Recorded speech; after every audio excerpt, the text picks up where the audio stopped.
Tracking, alerting, protecting.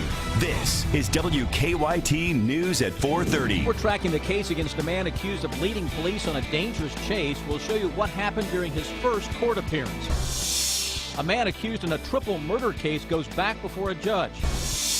And the search continues for a suspect in an early morning home invasion. WKYT News at 4:30 starts now. Good afternoon. Sam, Dick, and Amber Philpott reporting. A man accused in a high-speed chase that at times went right through some people's yards headed to court this morning. Joseph Watkins is charged with leading police from one end of Powell County to another on Friday. WKYT's Victor Puente shows us what happened during today's hearing in our top story at 4:30. During his arraignment this morning, Joseph Watkins didn't say much about the charges against him. Police say he put a lot of people in danger during a high-speed chase that got within feet of some homes. Clay City police say he was the man behind the wheel of this truck that led them on a chase across Powell County. It started Friday night when they tried to serve a warrant for a burglary charge. Watkins' wife told me today he is innocent of that burglary. He thought he was helping relatives move some stuff out of a storage unit. That chase ended when a Stanton police officer tased Watkins after he got out of his truck. A Clay City police cruiser was totaled when it rear-ended his truck. He told WKYT during a jailhouse interview he didn't know why he ran. His charges include burglary, resisting arrest, reckless driving, fleeing or evading, and 5 counts of wanton endangerment. He'll be back in court next Tuesday for his preliminary hearing. In Powell County, Victor Puente, WKYT. Watkins' bond is set at $7,500 cash.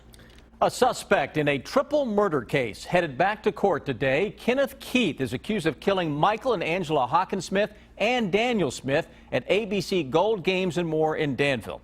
As our Phil Pendleton reports, even though the crime happened more than a year ago, attorneys still don't know when the case will actually go to trial. It's another delay in this high-profile murder case. Kenneth Keith was back in a Boyle County courtroom this morning. His attorney told me afterwards that she was hoping to learn a trial date today. That did not happen. Instead, the prosecution told them they have more evidence and the defense should be getting that evidence in about 7 to 10 days. In the meantime, the defense attorneys also are requesting for Kenneth Keith to get some of his property back, property that they say is owned not only by him, but Kenneth Keith's family. He inherited money. Okay. And the rest of the money was hers. And they have documentation to show that it was hers. And Kenneth Keith will be back in this courtroom on January 6th, and his attorney says it is possible they could learn a trial date then. They say the earliest that a trial could take place is sometime next spring. In Boyle County, Phil Pendleton, WKYT. And attorneys tell us that some of the evidence may deal with DNA or blood that was tested. We are tracking the search for 2 people suspected in an overnight home invasion. It happened around 1:30 this morning on Hedgewood Court off Woodhill Drive. Police say a man and woman forced their way into a house and fired at least 3 shots when the victims tried to run. One of the victims jumped out of a second-story window and called police. No one was hurt. A fire forced a woman from her Lexington home overnight. It broke out about 12:30 this morning at an apartment complex on Heartland Woods Way. Investigators say the fire started in the kitchen and is considered an accident. The woman and her 3 dogs got out. Because of that fire, the woman is not allowed to stay there for now. No one else in the complex was affected. Police continue to investigate a tweet that put the University of Louisville campus on alert. The tweet reading, "On my way to shoot up U of L," was sent out about 2 yesterday afternoon. Detectives say someone playing a joke hacked the person's Twitter account. Police say, joke or not, the situation is not funny. It's not funny because, for one thing, you shut down a university. There's a lot of steps that take place. And not only that, but again, you're facing jail time. You're facing not only state charges again, but you could be facing federal charges. Police say they have identified the person who hacked the account. No charges have been filed yet. A Kentucky woman serving a prison sentence for her role in a 2007 double murder will face a parole board next week. Vanessa Coleman's first parole hearing will be held in Nashville on December 10th. A jury convicted Coleman of helping 3 men attack and kill 21-year-old Shannon Christian in Knoxville, Tennessee. Christian's boyfriend, Christopher Newsom, was also attacked and killed. Coleman, who is from Lebanon in Marion County, was sentenced to 35 years in prison in February of last year. A group reviewing severe child abuse cases in Kentucky has released some new recommendations. The 9 recommendations include drug testing parents who have a child die unexpectedly in their care.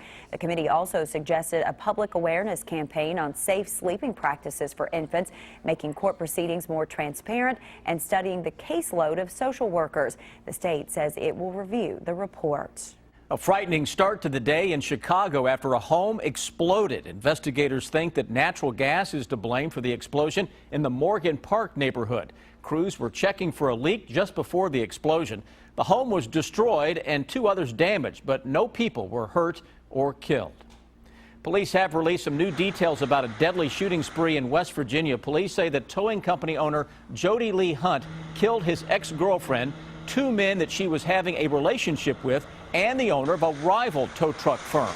He was found dead of a self-inflicted gunshot wound 12 hours after yesterday's shootings. Several hundred students walked out of 2 St. Louis area high schools today. The group held a hands-up demonstration in Florissant to protest the grand jury's decision in neighboring Ferguson. 1 week ago, officials announced Officer Darren Wilson will not face charges for shooting and killing 18-year-old Michael Brown. Police stayed close to the group to make sure that they were peaceful. We've trained every one of our officers, so they know as long as everything's peaceful, there's no violence, and we just kind of stand back, allow them to be heard, and protect their First Amendment rights. The rally ended before noon, and the students returned to class. The Kentucky Department of Agriculture is accepting applications now for next year's hemp pilot projects. Agriculture Commissioner James Comer says the first round of pilot projects was a huge success. He says it provided a lot of information about production methods, seed varieties, and uses for harvested hemp. And now he wants a wide scope of pilot projects to help prepare for eventual commercial hemp production. The application deadline is January 1st.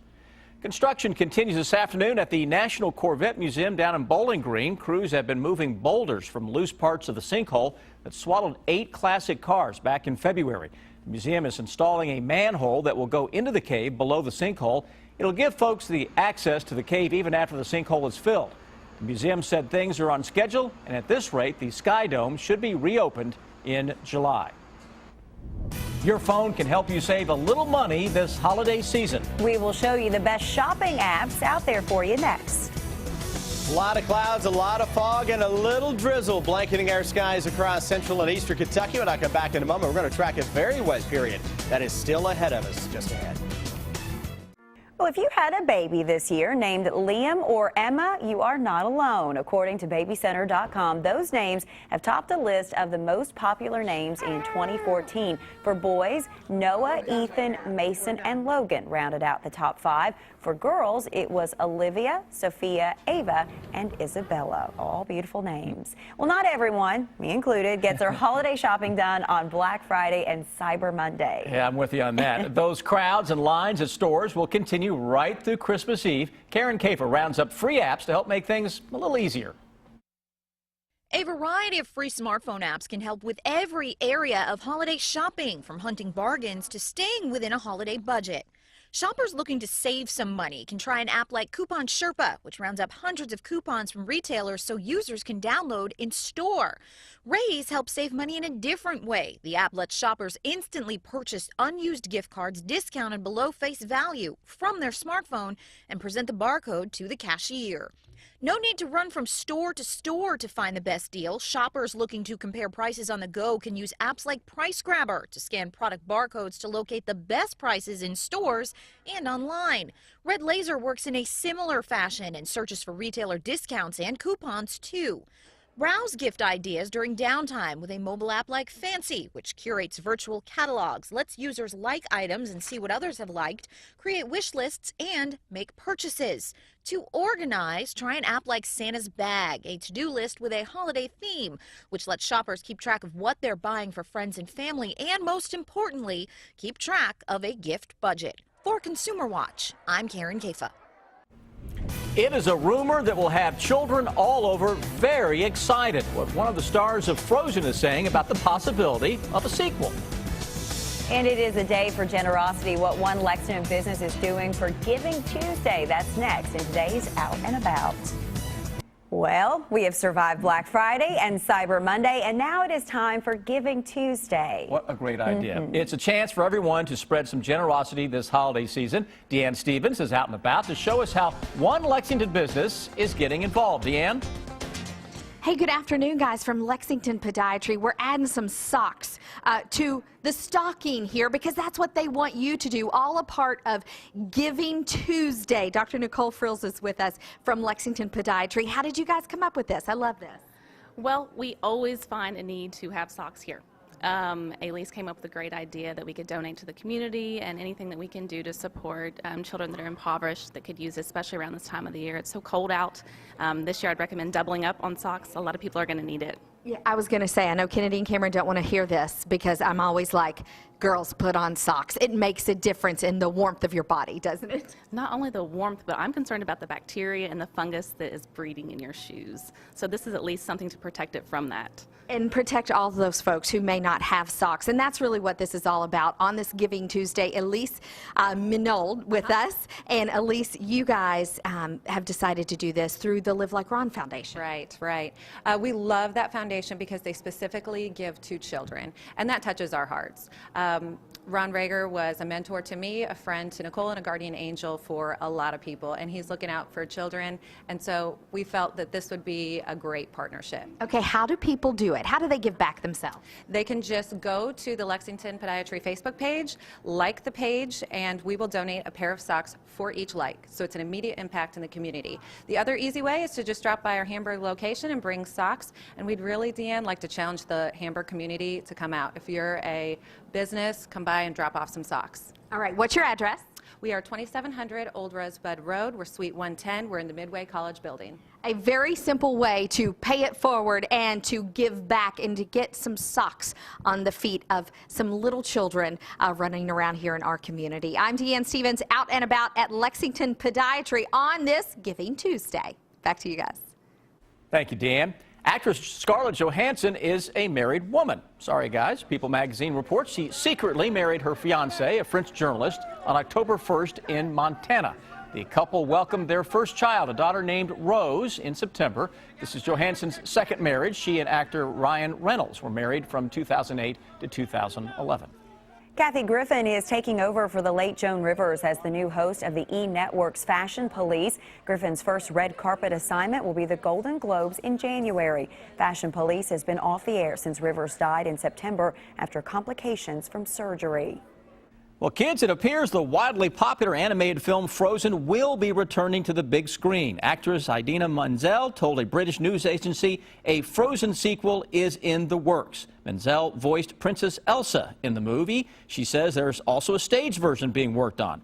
Frozen is the biggest animated film of all time and the 5th top-grossing movie of all time as well. A reality show star finding himself in the middle of a real-life police drama. What he did to stop a police chase, and take a look at this. More news now. Hundreds of people will gather later tonight to enjoy a holiday tradition. The annual Christmas parade will be held in downtown Lexington. Main Street from Midland Avenue to Mill Street will be closed starting in just a few minutes. The parade begins at 7. You can also come down and say hello to several members of the WKYT team, including Bill Bryant, Micah Harris, and our own Rebecca Smith. 2 Scott County schools receiving special recognition today. Lemons Mill Elementary and Western Elementary honored for being Energy Star certified. And with these certifications, the Scott County School District is the first large district in the state where each school is an Energy Star school. Good for them. Well, the Kentucky Distillers Association has welcomed 7 new members. The new distilleries will be inducted during the group's 134th meeting in Louisville. The new members include distilleries in Lexington, Frankfort, and Paris. The additions will bring the number of members to 27, the most since the repeal of Prohibition. You mentioned the Christmas parade. I hope that the weather holds up well enough that it's not raining on them. How about we ask the man over there, Chris Bailey, how about it tonight? You need to bundle up for sure. You may be doing this at the parade down there with the fog that is out there across the region as of now. Here's a look outside on the east side of Lexington. Obviously, this is not the downtown view, but this is out over top of Hamburg Pavilion, where we've had fog that at times has reduced visibilities to well under a mile. It's up just a smidge as of right now. And out at Bluegrass Airport, that's on the other side of the town. Visibility is at 2 miles, 42 degrees. Feels like it is 38, though, with a little bit of a breeze that is blowing up, keeping the atmosphere just stirred enough to preclude a lot of dense fog. Live First Alert Defender, nothing that is going on across the Bluegrass region as of now, though a little shower action still hanging tough into far southeastern Kentucky. If you're out and about this evening, plan on temperatures right around the low 40s with more fog and some patchy areas of drizzle. Calling in Manowar and Harrisburg Road, there is a non-injury there. It's on the outer loop of Manowar, just before the intersection. And in Madison County, I-75, this one looks like it's northbound near the 90. There's an injury crash. It looks like traffic's backing up on the exit ramp right now because of that collision. That ramp is pretty much unusual from northbound 75 to the 90. How about you in the studio? All right, thank you, Officer Don. To become a WKYT Live driver and download the Waze app, simply go to WKYT.com and under the News tab, click on Traffic for more information. A reality star ends up in some real-life drama and a unique light show. It is the video that will have you talking. Take a look at this. Lou Pizarro from True TV's Operation Repo helped police catch a suspected thief during a police chase in California. He spotted the suspect running from police. He used his truck to block the suspect, allowing officers to arrest him. It was just instinct, just to, block the guy off and, slow him down a little bit. The suspect is accused of stealing a BMW. At one point during the chase, he tried to get away on a skateboard. I'm not going to go very far on that. A Florida family security camera capturing a car cartwheeling down their neighborhood street behind the wheel an alleged drunk driver. The accident left a lot of damage to trees and other cars, but no one was hurt, fortunately. Police have no idea how the car went airborne. And check out this unique light show in New Orleans. The lights project artwork on the front of this 169-year-old building. This is the first time such a light show has taken place in the city. It will happen 2 times a night between now and Saturday. Always incredible to see how they pull that off. That's pretty cool. Impressive. Yeah. Thanks for joining us here at 4:30. Much more to come now on WKYT at 5 o'clock.